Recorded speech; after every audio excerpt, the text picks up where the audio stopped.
Il existe une règle, une seule. Elle est si puissante qu'elle transforme les faibles en maîtres, les oubliés en bâtisseurs d'empires. Cette règle n'a jamais été enseignée dans les écoles. Elle ne figure dans aucun manuel de développement personnel. Pourtant, ceux qui l'appliquent dirigent les nations, manipulent les flux d'argent, dictent les humeurs du monde. Tu ne la connais pas parce qu'on ne veut pas que tu la connaisses. Tu vis dans une société qui t'apprend à obéir, pas à régner. Alors aujourd'hui, écoute bien, car ce que je vais te révéler pourrait tout changer. Mais ce ne sera pas facile à entendre. Avant d'aller plus loin, écris en commentaire. Je suis prêt à entendre ce que l'on m'a toujours caché. Abonne-toi, aime cette vidéo et reste jusqu'à la fin. Car une vérité t'attend, silencieuse, inconfortable et libératrice.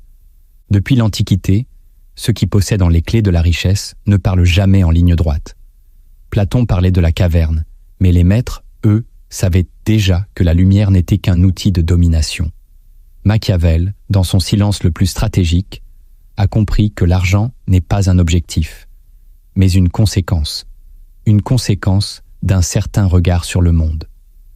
Les élites n'accumulent pas pour survivre, elles accumulent pour régner. Ce savoir n'a pas été oublié. Il a été volontairement enfoui, déformé, puis travesti par des siècles de morale populaire. On t'a appris que vouloir plus était immoral, que désirer la puissance était égoïste. Mais pendant ce temps, d'autres gravèrent des empires invisibles. Cette règle d'or ne repose pas sur le travail, ni sur le mérite. Elle repose sur une perception cachée, une manière de penser que seule une minorité adopte sans jamais la nommer. Et toi, es-tu prêt à la découvrir ? Tu crois peut-être que la richesse dépend de l'effort ou de la chance. Mais la vérité, c'est qu'elle obéit à une architecture mentale précise, une structure invisible transmise en silence entre ceux qui dirigent ce monde. Voici 7 mécanismes interdits au peuple, mais que les élites appliquent sans jamais les nommer. Le premier mécanisme que tu dois comprendre, c'est que les élites ne cherchent jamais l'argent. Elles construisent la rareté. Le peuple court après l'argent comme un chien affamé court après un os. Il le voit comme une fin, une récompense, une preuve qu'il a réussi. Mais les élites, elles, ne poursuivent pas l'argent, elles le provoquent. Elles créent artificiellement la rareté. Elles comprennent que ce n'est pas l'abondance qui crée la valeur, mais le manque. Une ressource, un produit, une image. Tout peut être manipulé si tu contrôles la quantité. Dans l'ombre, elles affament le marché, provoquant le besoin, ralentissent la distribution, stimulent le désir. Et quand la tension atteint son sommet, elles libèrent une goutte, une seule, et vendent cette goutte comme si elle était sacrée. Les masses, elles, consomment. Les élites, elles, orchestrent la soif. L'homme qui comprend cela ne travaille plus pour gagner. Il travaille pour devenir indispensable. Il se transforme lui-même en rareté, car c'est là que réside la véritable richesse, dans la perception, et plus encore, dans le pouvoir de modeler cette perception. L'élite ne crée pas plus que les autres. Elle distribue moins. Elle ne donne pas ce que tu veux. Elle le retient jusqu'à ce que tu le supplies. Voilà pourquoi les plus riches semblent ne rien faire. Ils ont appris à rendre leurs actions précieuses, car rares. Le peuple s'épuise à produire sans comprendre que l'abondance détruit sa valeur. Mais toi, si tu veux percer ce cercle, ne cours plus après ce que tout le monde a. Crée ce que personne ne peut facilement obtenir. Fabrique la tension, la frustration, le besoin. Et tu verras l'argent couler, non pas comme une fin, mais comme une conséquence. C'est le premier pas hors de l'esclavage économique. Et c'est exactement ce que l'élite espérait que tu ne découvres jamais. Le deuxième mécanisme que tu dois saisir, c'est que l'élite ne travaille pas. Elle s'achète des esclaves qui croient être libres. Dans l'imaginaire collectif, les riches sont ceux qui ont trouvé un bon métier, ceux qui travaillent dur, se lèvent tôt et font fructifier leurs efforts. C'est une illusion utile, une fable soigneusement entretenue. En vérité, les élites ne vendent pas leur temps. Elles achètent celui des autres. Elles ne suent pas pour produire. Elles paient ceux qui le feront à leur place. Mais ce qui rend leur système indétectable, c'est leur capacité à maquiller l'esclavage moderne sous les couleurs de la liberté. Elles ne te forcent plus à obéir. elles te font désirer ta propre servitude, un salaire, un contrat, un titre ronflant. Tout est calculé pour que tu te sentes important, alors que tu n'es qu'un pion dans leur mécanique. Et le pire, c'est que tu t'y accroches avec fierté. Tu penses que ton job te définit. Tu crois que tes diplômes te libèrent. Mais en réalité, tu loues ta vie à ceux qui ne travaillent pas. L'élite construit des structures qui capturent le temps des autres.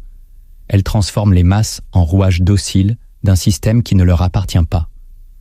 Ce que tu appelles entreprise, carrière, promotion, ce sont des cages dorées. Le véritable pouvoir n'est pas dans l'effort fourni, mais dans le contrôle des efforts des autres. Celui qui comprend cela cesse de chercher un emploi. Il cherche à créer une structure, même minuscule, qui transforme le temps des autres en flux de richesse. Il change de posture mentale. Il cesse d'être une ressource pour devenir une racine. Et pendant que des millions s'agitent dans des bureaux climatisés, persuadés de bâtir leur avenir, une poignée encaisse les fruits d'un arbre qu'ils n'ont même pas eu besoin d'arroser. Ce n'est pas la méritocratie, c'est la froideur stratégique. L'élite ne travaille pas. Elle fait travailler, et tant que tu ne l'auras pas intégré, tu resteras un artisan de ta propre prison. Le troisième mécanisme que tu dois accepter, c'est que la morale t'a été injectée pour te maintenir pauvre. Tu crois que la morale est un absolu, que ce qui est bien, et ce qui est mal.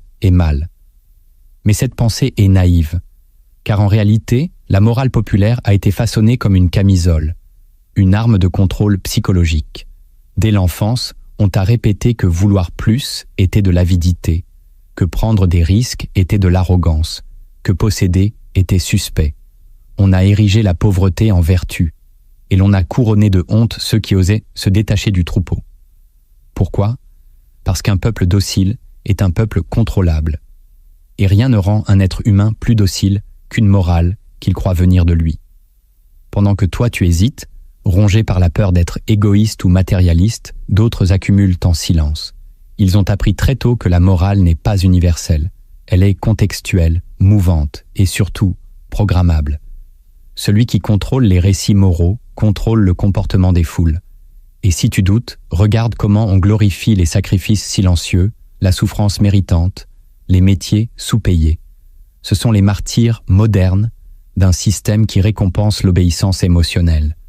L'élite, elle, n'est pas amorale. Elle est amorale avec stratégie. Elle sait quand il faut sembler bon et quand il faut rester froid.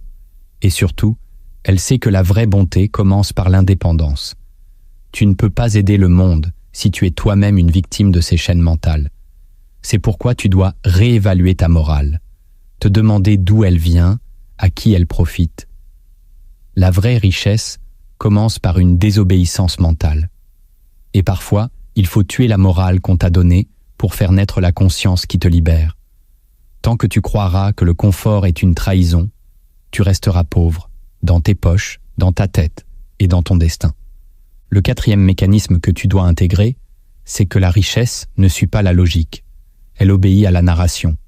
Tu crois que si tu travailles bien, si tu respectes les règles, si tu fais ce qu'on t'a dit, l'argent viendra. Mais l'argent ne suit pas la logique. Il suit l'attention. Et l'attention est gouvernée par le récit. Ce n'est pas le meilleur produit qui gagne.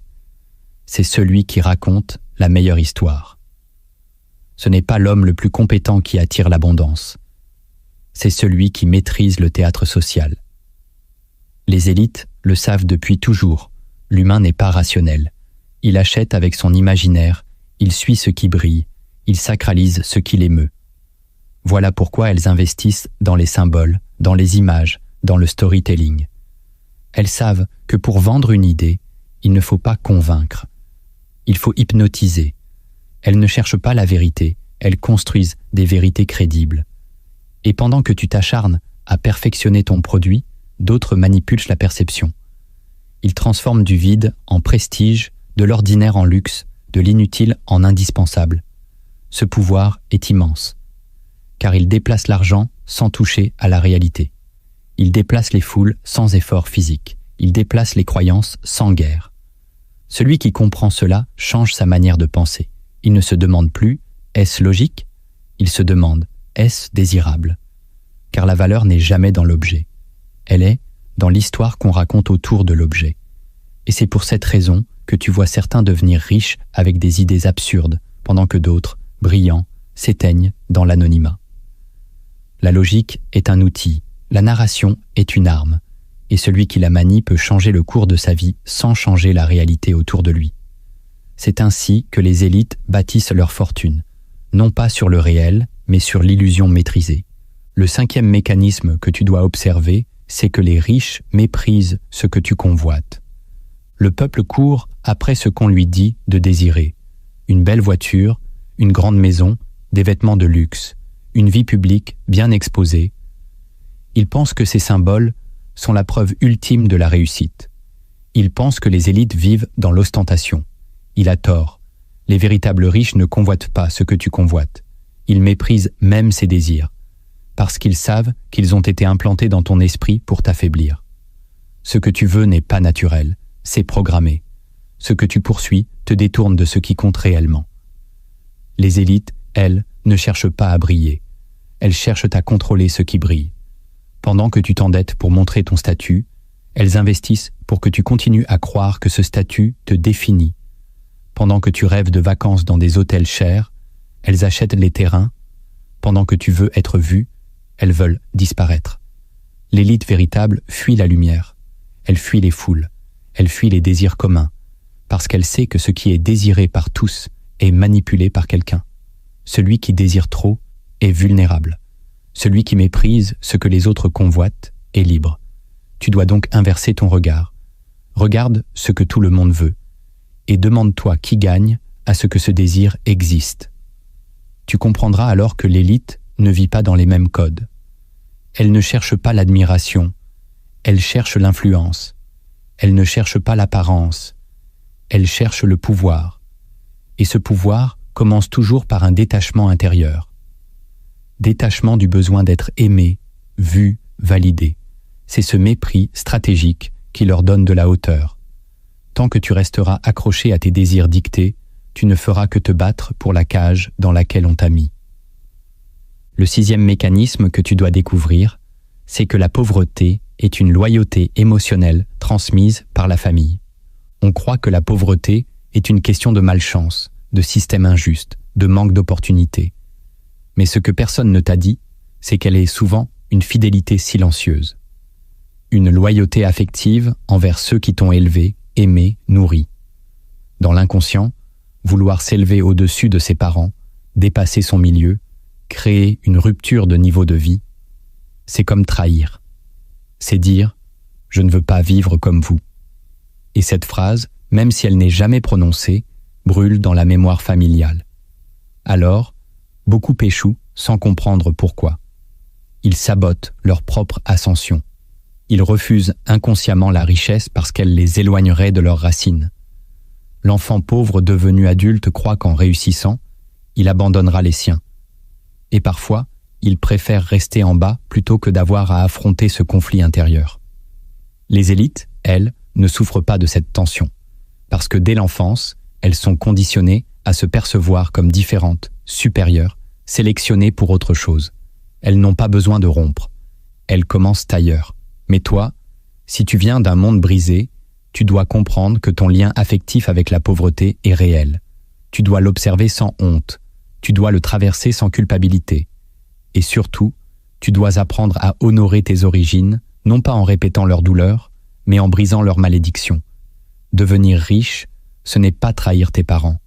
C'est leur offrir la preuve que leur sacrifice a permis un envol. Mais cet envol n'aura jamais lieu si, au fond de toi, tu restes loyal à leur souffrance. L'argent que tu refuses n'est peut-être pas un manque de stratégie, c'est peut-être une forme d'amour déformé. Et tant que tu n'auras pas réglé cette fracture intérieure, aucune technique ne te sauvera.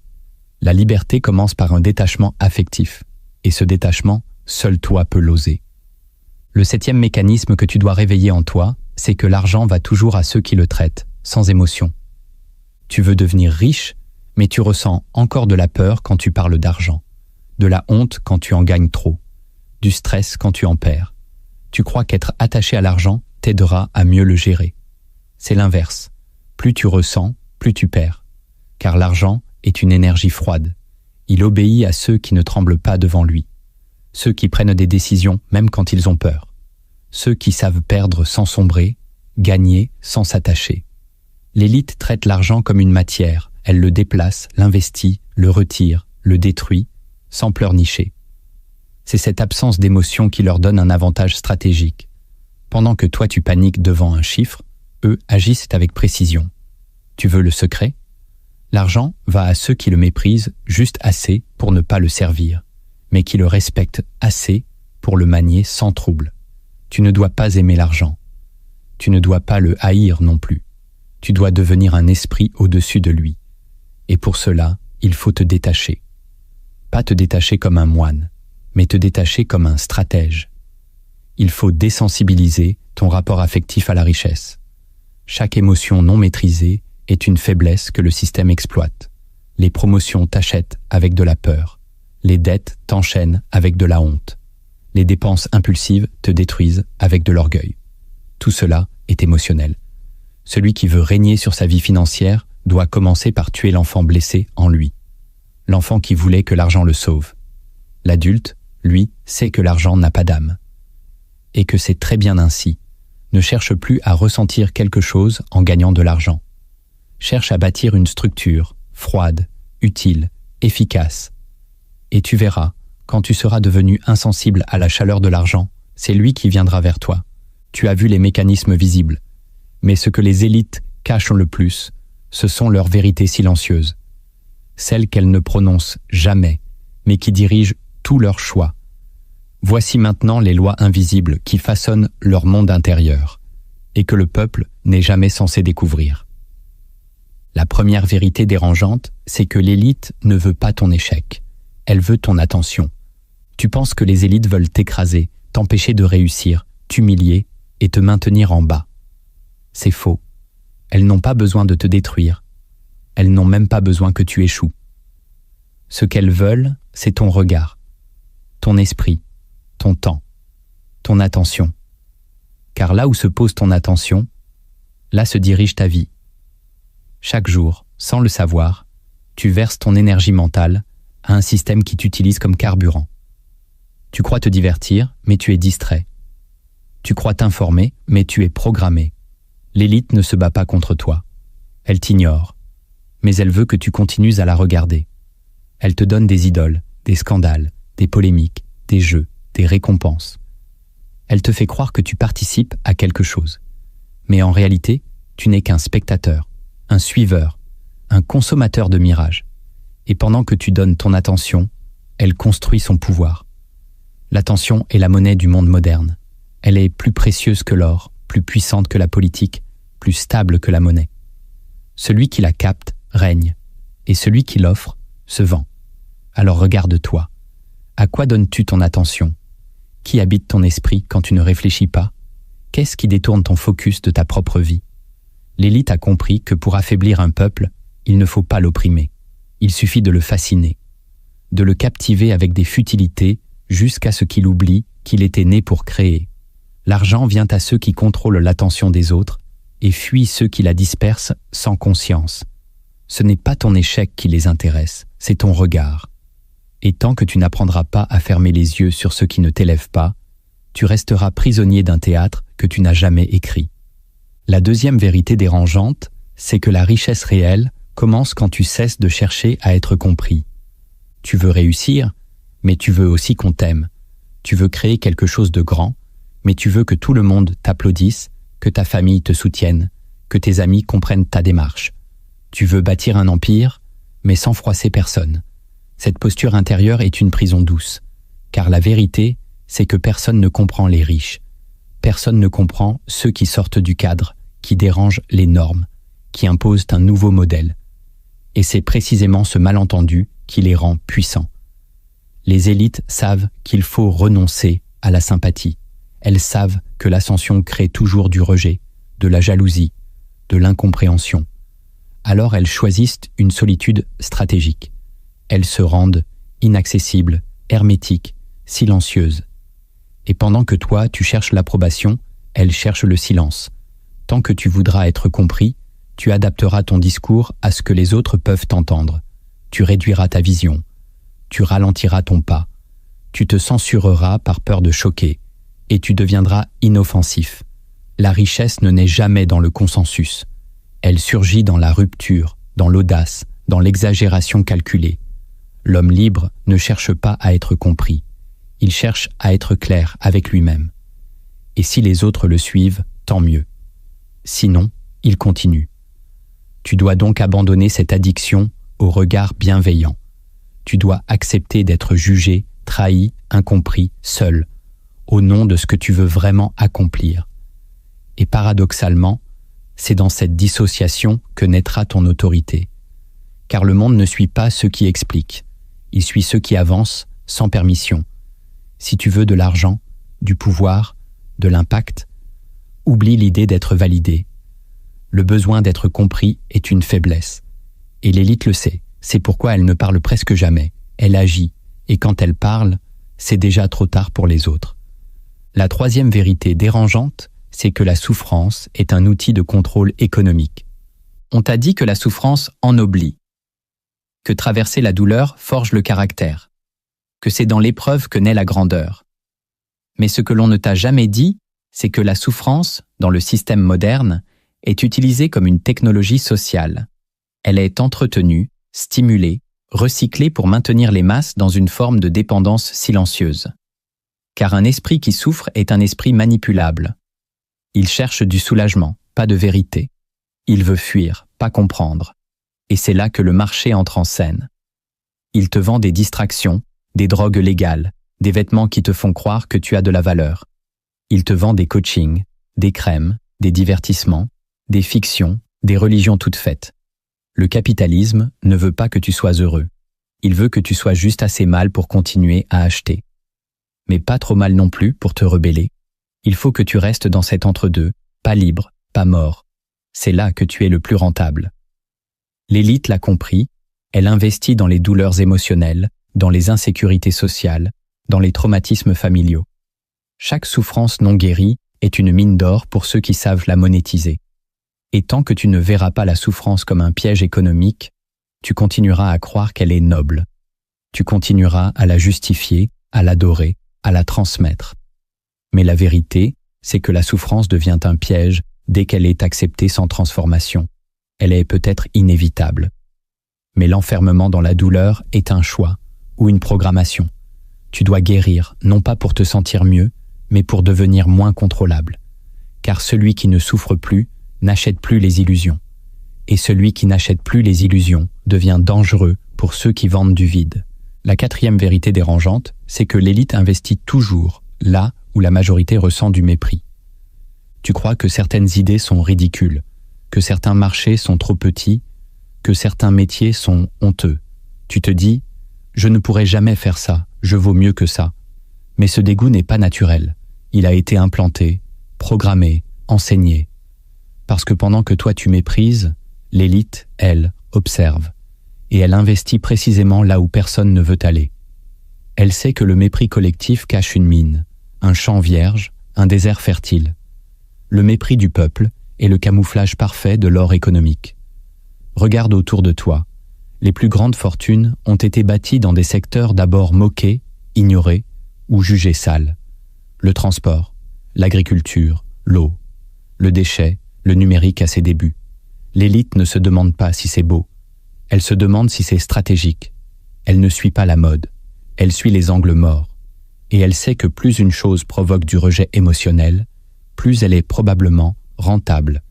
Car personne ne regarde. Toi, tu veux réussir dans quelque chose de noble, de reconnu, d'admiré. Mais c'est justement ce que tout le monde vise. Et plus quelque chose est convoité, plus sa valeur diminue. Ce que tu dois comprendre, c'est que l'élite pense à l'envers. Elle se nourrit du rejet.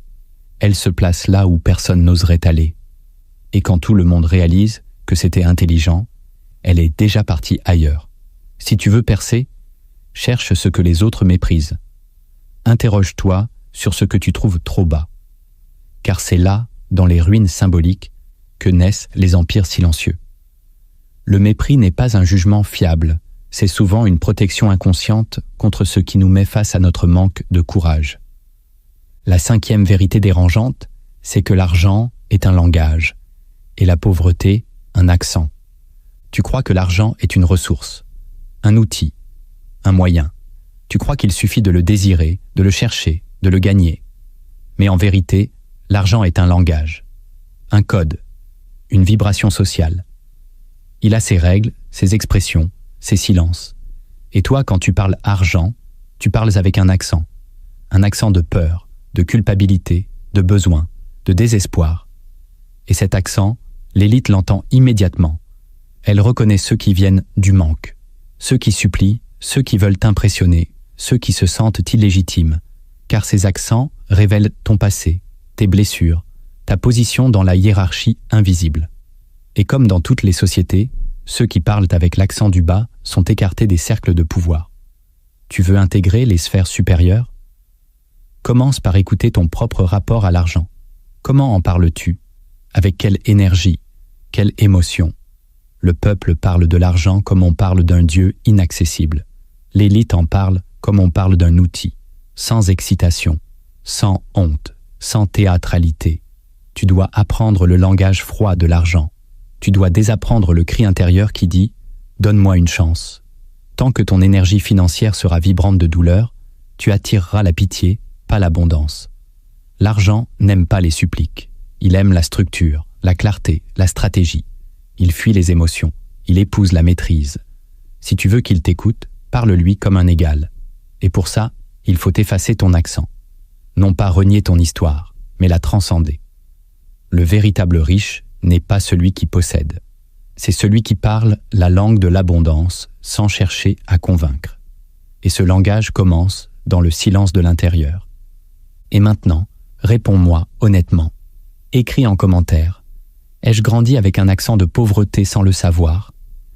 Car parfois, ce n'est pas ce que tu dis, mais la manière dont tu le penses, qui trahit ton lien invisible avec le manque. La 6e vérité dérangeante, c'est que le chaos est plus rentable que l'ordre. Tu penses que le but d'un système, c'est de créer de l'ordre. Tu crois que les gouvernements veulent la paix, que les entreprises cherchent la stabilité, que les marchés fonctionnent mieux dans la prévisibilité. Mais la vérité, c'est que le chaos est un marché fertile, un marché juteux. Et les élites l'ont toujours su. Les périodes les plus lucratives de l'histoire humaine ne sont pas les plus calmes, ce sont les plus incertaines. Les guerres, les pandémies, les crises, les paniques financières, les bouleversements sociaux, ce sont des accélérateurs de fortune. Parce que dans le chaos, les règles sautent, les valeurs se réajustent, les esprits cherchent des sauveurs, et ceux qui gardent leur sang-froid deviennent les architectes de demain. Pendant que le peuple panique, vend, fuit, s'effondre, l'élite achète, pose ses pions, redéfinit les limites. Elle ne provoque pas toujours le chaos, mais elle sait en tirer profit. Elle l'anticipe, elle s'en nourrit. Car dans le chaos, le rapport à l'argent change. Ceux qui étaient fiers deviennent vulnérables. Ceux qui étaient arrogants deviennent vendables. Ceux qui étaient inaccessibles deviennent achetables. L'élite aime l'ordre, pour ses propres affaires. Mais elle préfère le désordre, pour affaiblir la concurrence. Et surtout, elle sait que le chaos rend les masses plus manipulables. Elles chercheront la sécurité, même au prix de leur liberté. Elles suivront les voies fortes, même si elles mentent. Elles céderont leurs biens, leur attention, leur dignité, contre une simple promesse de protection. Voilà pourquoi tu dois changer ton rapport au chaos. Ne le crains pas, observe-le. Prépare-toi à y entrer sans émotion. Car c'est là que les grandes bascules s'opèrent, et ceux qui refusent de s'effondrer dans la confusion deviennent les nouveaux maîtres silencieux du monde qui s'éveille. Le chaos est une opportunité déguisée. L'élite le sait. Le peuple l'oublie. La 7e vérité dérangeante, c'est que la spiritualité mal comprise est le carburant des pauvres. Parle d'argent à un homme pauvre, il te citera un verset. Dis-lui de construire, il te parlera de prière. Demande-lui pourquoi il ne bouge pas, il évoquera la volonté de Dieu. Ce n'est pas de la foi, c'est une fuite déguisée en vertu. L'élite observe cela avec une fascination froide. Elle sait que la spiritualité est l'arme la plus puissante, lorsqu'elle est mal comprise. car elle peut neutraliser un peuple entier sans violence, sans dictature, sans guerre. Il suffit d'injecter quelques idées bien choisies. Les riches n'iront pas au paradis. L'argent est la racine de tous les maux. Dieu élèvera les humbles, celui qui souffre est béni. Ces formules, déformées, incomplètes, sorties de leur contexte, sont devenues des chaînes. Des chaînes mentales que l'on accepte avec gratitude. Pendant ce temps, les élites fréquentent aussi des lieux spirituels. Mais elles y vont sans culpabilité. Elles ne prient pas pour être secourues, elles méditent pour mieux planifier. Leur foi est stratégique, non suppliante. Leur relation au divin ne les déresponsabilise pas, elle les structure. La spiritualité n'est pas le problème. Ce qui détruit, c'est la manière infantile de l'utiliser. Ce besoin de se sentir choisis, spéciaux, élus, pendant que l'on reste inactif, pauvre et émotionnellement passif. Tant que tu utilises ta foi pour fuir ta propre autorité intérieure, tu seras pauvre. Tant que tu refuses l'effort sous prétexte de grâce, tu stagneras. Tant que tu attends une main du ciel pour faire ce que tu refuses de bâtir, tu resteras esclave. Dieu ne veut pas te voir faible et soumis au système. Il veut te voir libre, responsable, puissant. Mais cela exige de sortir de la passivité sacrée. Tu peux prier, jeûner, croire, mais si tu ne poses aucun acte de souveraineté, ta foi devient un somnifère, et les élites veilleront toujours à ce que tu continues à dormir, au nom d'un Dieu qu'elles ne craignent même pas. Tu as vu comment les élites pensent. Tu as compris ce qu'elles cachent. Mais maintenant, il faut agir. Voici 7 techniques concrètes, silencieuses, mais puissantes, pour reprogrammer ton esprit et te libérer de l'emprise invisible qui t'empêche de bâtir ta souveraineté financière. La première technique que tu dois pratiquer, c'est le jeûne de l'attention. Tu veux devenir libre? Commence par surveiller ce que tu regardes. Chaque jour, tu distribues ton attention comme un mendiant distribue des morceaux de pain. Tu la donnes à des écrans, à des conflits, à des vidéos sans but, à des messages qui ne t'élèvent pas. Et tu crois que cela n'a pas d'impact. Tu te trompes. Ton esprit est façonné par ce que tu regardes en silence. Et tant que tu n'auras pas repris le contrôle de ton focus, tu resteras un esclave invisible. Le jeûne de l'attention, c'est un acte radical. Pendant une période déterminée, une journée, une semaine, un mois, tu supprimes de ton environnement tout ce qui nourrit ta distraction. Tu coupes les sources de bruit. Tu élimines les voix qui te détournent de toi-même. Tu ne consommes plus. Tu observes. Tu rééduques ton regard à ne chercher que ce qui construit. Tu ne regardes plus des modèles. Tu construis le tien. Ce jeûne est douloureux au début, car il révèle le vide. Mais ce vide, il est précieux, car c'est dans le silence de ton attention que surgissent les idées, les révolutions intérieures, les structures profondes. L'élite ne laisse pas son attention errer. Elle la dirige comme une lame. Elle ne regarde pas ce qui est populaire. Elle regarde ce qui l'enrichit, ce qui la renforce, ce qui lui donne de l'ascendant. Toi aussi, tu dois apprendre à affamer ton esprit des futilités. C'est une guerre douce, mais impitoyable. Et celui qui la gagne n'a plus besoin de motivation extérieure. Il devient sa propre source de puissance. Jeûner ton attention, c'est reprendre le contrôle de ton monde intérieur. Et dans ce monde-là, l'argent, l'influence, les idées viendront naturellement, car l'ordre mental attire l'ordre matériel. La deuxième technique que tu dois adopter, c'est la parole froide sur l'argent. Tu veux que l'argent vienne à toi? Commence par changer la manière dont tu en parles. Écoute-toi attentivement. Es-tu tendu quand tu parles de prix? Es-tu gêné quand tu parles de revenus? Es-tu nerveux à l'idée de demander un paiement? Si oui, tu envoies un message invisible « Je ne suis pas prêt ».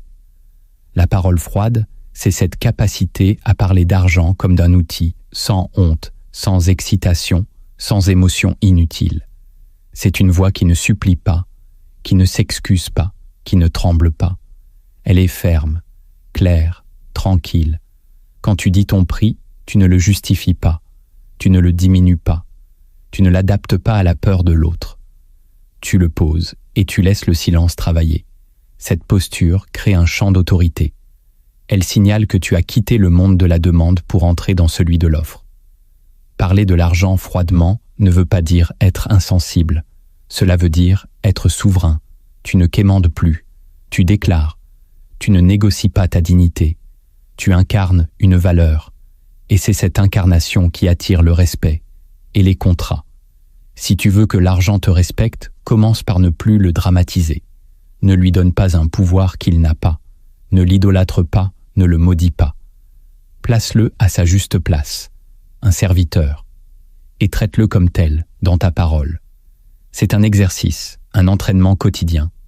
Tu t'attrapes en flagrant délit de langage peureux, et tu recommences, jusqu'à ce que ta voix soit aussi stable que ton intention. L'élite ne parle jamais de l'argent avec effusion.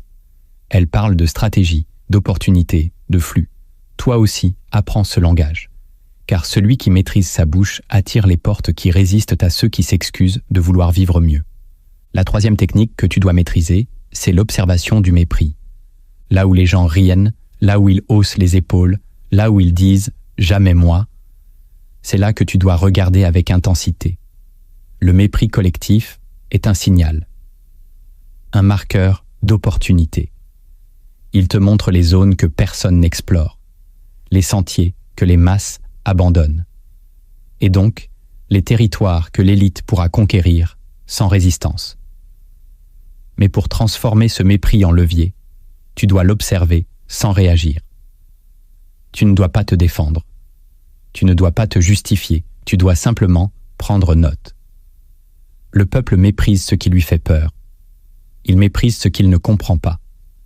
Il méprise ce qui le confronte à ses propres limitations. Et c'est précisément dans ces zones d'ombre que tu peux semer ta graine. Cette technique exige un détachement émotionnel. Tu dois apprendre à ne pas suivre ton instinct social, ne pas chercher l'approbation, ne pas fuir le jugement. Regarde les domaines qui font rire, les métiers qu'on trouve sales, les investissements qu'on trouve absurdes, les idées qu'on appelle folles. Et là, pose-toi la vraie question.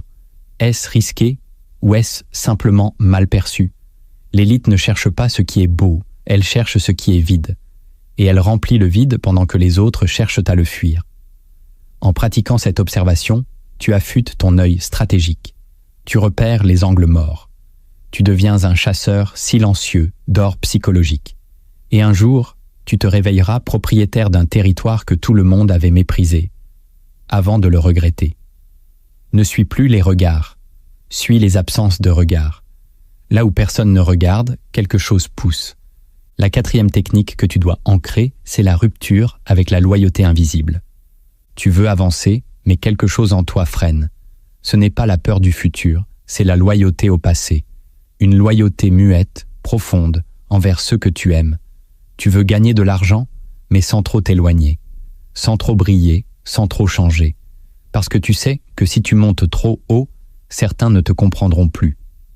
Tu sais qu'en réussissant, tu romps un pacte silencieux avec la douleur collective. Tu n'oses pas devenir libre, car tu es encore attaché à leur image de toi. Cette technique est difficile. Elle exige une rupture symbolique. Tu dois nommer cette loyauté. Tu dois regarder en face ce à quoi tu es resté fidèle, leur langage, leur modestie, leur résignation. Tu dois dire intérieurement « Je vous aime, mais je ne vous suivrai pas dans le manque ». Ce n'est pas un abandon, c'est un repositionnement. Ce n'est pas un rejet, c'est une élévation lucide. Car tu ne peux pas porter la mémoire des tiens tout en sacrifiant ton avenir. Ta réussite ne les trahit pas, elle les honore, si tu oses la vivre pleinement. Cette rupture peut être invisible, tu ne changes rien extérieurement. Mais intérieurement, tu poses un acte, tu t'autorises à rompre, à grandir, à changer. Et tu assumes la solitude que cela implique. L'élite n'a pas ce combat, car elle commence déjà ailleurs. Mais toi, tu dois le traverser. Tu dois apprendre à aimer sans t'enchaîner, à rester fidèle sans t'éteindre. Et cette liberté intérieure est le socle de toute richesse durable. Rompre avec la loyauté invisible, c'est choisir la vie, plutôt que la nostalgie. La cinquième technique que tu dois affirmer, c'est la disparition stratégique. Trop de gens veulent être vus, trop tôt, trop fort. Ils montrent tout, expliquent tout, exposent chaque étape. Et ce besoin d'exister socialement devient une faiblesse exploitable. La disparition stratégique, c'est l'art de se retirer sans fuir, de bâtir dans l'ombre, de disparaître non pas pour fuir le monde, mais pour sortir de son radar. Tu cesses d'être prévisible. Tu cesses de nourrir la bête sociale. Tu coupes le flux. Tu entres en incubation. Et dans ce silence, tu crées, tu observes, tu reprogrammes, tu t'extrais du théâtre pour redéfinir ton rôle. L'élite ne parle jamais pendant la construction. Elle parle après, quand tout est en place, quand rien ne peut plus l'atteindre. Toi aussi, tu dois apprendre à disparaître, à refuser la validation précoce, à garder ton feu pour l'hiver. Car c'est dans l'invisibilité que naissent les structures inviolables. Le monde moderne veut te rendre transparent et visible à la fois, visible pour te juger, transparent pour te contrôler. En disparaissant, tu redeviens opaque, mystérieux, inclassable, et c'est dans ce brouillard que tu retrouves ton pouvoir. Ne dis pas ce que tu fais, fais, et laisse le silence protéger ton ascension. Ta valeur croît quand elle cesse d'être expliquée. Ta puissance naît quand elle cesse d'être mesurée. La 6e technique que tu dois répéter, c'est l'investissement dans l'inconfort. Tu veux avancer, mais tu cherches encore la zone confortable. Tu veux grandir, mais tu refuses ce qui pique, ce qui brûle, ce qui dérange. Tu veux percer sans heurter. Tu veux gagner sans perdre. Mais c'est une illusion. L'élite n'évite pas l'inconfort, elle l'achète. Elle l'anticipe, elle l'utilise, car elle sait que c'est là que les autres reculent. L'inconfort est un tamis invisible, il filtre les prétendants. Il révèle les esprits prêts à régner. Si tu veux construire une vie rare, tu dois t'habituer à entrer volontairement dans l'inconfort. Chaque semaine, choisis une action inconfortable et impose-la à ton système nerveux. Parle là où tu aurais fui. Demande là où tu aurais attendu. Avance là où tu aurais hésité. Chaque acte inconfortable crée une fracture, puis une expansion. Tu gagnes en muscle psychologique. Tu deviens un être qui n'attend plus la sécurité pour bouger. Tu deviens un joueur. Et dans ce jeu, celui qui gagne est celui qui sait souffrir avec stratégie. L'élite ne cherche pas le plaisir immédiat. Elle investit dans l'effort différé. Elle préfère la tension productive à la paix stérile, car elle sait que c'est dans cette tension que naît la clarté. Toi aussi, transforme l'inconfort en rituel. Apprends à le rechercher. Apprends à y entrer sans t'effondrer. Car plus tu t'exposes au feu, plus tu deviens ininflammable. Et un jour, tu regarderas autour de toi et tu verras que tous ceux qui t'entourent attendent encore que l'univers leur facilite la vie. Tandis que toi, tu auras bâti ton autoroute à travers le feu. Ce n'est pas une question de courage. C'est une question d'habitude. Et chaque jour d'inconfort répété te rapproche de cette version de toi-même que même le système ne pourra plus jamais contrôler. La 7e technique que tu dois incarner, c'est la construction d'un système autonome. Tant que tu dépendras d'un seul revenu, d'un seul client, d'un seul pays, d'une seule idée, tu resteras vulnérable. L'élite ne cherche pas la richesse immédiate.